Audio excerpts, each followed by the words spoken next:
తాజా అంశం చూస్తున్నాం. సినిమాలు ఓటీటీ కంటెంట్ పైరసీ చేస్తున్న ఐబొమ్మ నిర్వాహకుల్లో కీలక వ్యక్తిని పోలీసులు అరెస్టు చేశారు. మరింత సమాచారం మా ప్రతినిధి నాగార్జున అడిగి తెలుసుకుందాం.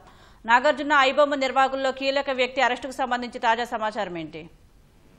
కరీబియన్ దీవుల్లో ఉంటూ ఐపీ అడ్రస్ మారుస్తూ ఐబొమ్మకి సంబంధించినటువంటి వెబ్సైట్ ని నిర్వహిస్తూ అందులో తెలుగు సినిమాకి సంబంధించిన కంటెంట్లు ప్లస్ ఓటీటీ వెబ్సైట్ కి సంబంధించినటువంటి ఓటీటీ కంటెంట్ ని కూడా అందులో పెడుతూ పైరసీ చేస్తున్నటువంటి కీలక వ్యక్తిని హైదరాబాద్ సైబర్ క్రైమ్ పోలీసులు అరెస్ట్ చేశారు. అతని నుంచి అతని బ్యాంక్ లో ఉన్నటువంటి 3 కోట్ల రూపాయలను కూడా ఫ్రీజ్ చేశారు.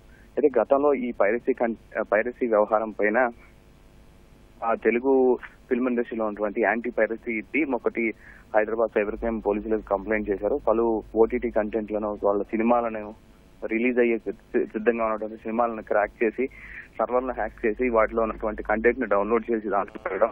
సో వీటన్నిటిని కూడా ఐబొమ్మతో పాటుగా పలువురిపై కేసులు వాళ్ళు ఇచ్చినటువంటి ఫిర్యాదు మీద కేసులు అయ్యాయి. గతంలో పోలీసులు దర్యాప్తు చేస్తున్నటువంటి సమయంలో కూడా ఐబొమ్మ నిర్వాహకులు కొంతమంది తాము దమ్ముంటే పట్టుకోండి, ఎవరిని ఏం చేయలేదు, ప్రజలకి ఉచితంగా మేము కంటెంట్లు ఇస్తున్నాము, ఎక్కువ రెమ్యూనరేషన్ ఇచ్చి సినిమాలు తీస్తున్నారు, ప్రజల సొమ్మును దోచుకుంటున్నారనే వ్యవహారంపై అతను ఒక పోస్ట్ ను కూడా ఐబొమ్మ రిలీజ్ చేయడం జరిగింది. సో దీన్ని ఛాలెంజింగ్ గా తీసుకున్నటువంటి పోలీసులు అతని ఐపీ అడ్రస్ పై దృష్టి పెట్టారు.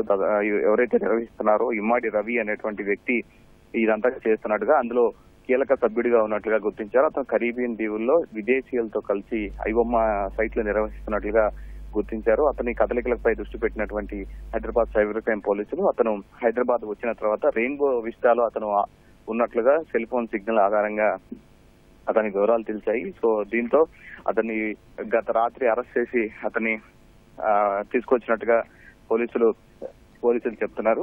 సో ప్రస్తుతానికైతే దీని మీద ఒక ప్రెస్ మీట్ పెట్టే అవకాశం ఉంది. అతని అకౌంట్ లో ఉన్నటువంటి 3 కోట్ల రూపాయలను సీజ్ చేసినట్లుగా హైదరాబాద్ సైబర్ క్రైమ్ పోలీసులు తెలిపారు. ప్రస్తుతానికైతే ఈ కేసు ఇంకా విచారణ కొనసాగుతుంది. గతంలో ఈ పైరసీ కంటెంట్ వ్యవహారంపై మొత్తం 4 పోలీసులు అరెస్ట్ చేశారు. అందులో ఒక కీలక వ్యక్తిని కూడా అరెస్ట్ చేశారు. కానీ తాజాగా ఈ మొదటిసారి ఐబొమ్మకి సంబంధించినటువంటి నెట్వర్క్ ని బ్రేక్ చేయడం తోటి దీంతో కీలక సభ్యుని అరెస్ట్ చేసినట్టు ఇతని ద్వారా ఇచ్చిన సమాచారం ద్వారా విదేశీయుల దగ్గర ఉన్నటువంటి వాళ్ళ డేటాని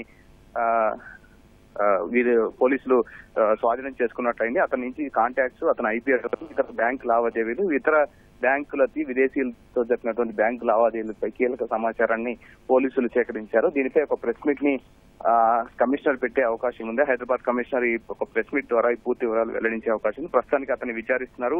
అతని దగ్గర నుంచి అతని సర్వర్ లోకి లాగిన్ అయ్యి ఓటీటీలో ఇంకా కంటెంట్ లో రిలీజ్ సిద్ధంగా వాటిని హోల్డ్ చేసినట్లుగా పోలీసులు చెప్తున్నారు. ధన్యవాదాలు నాగార్జున.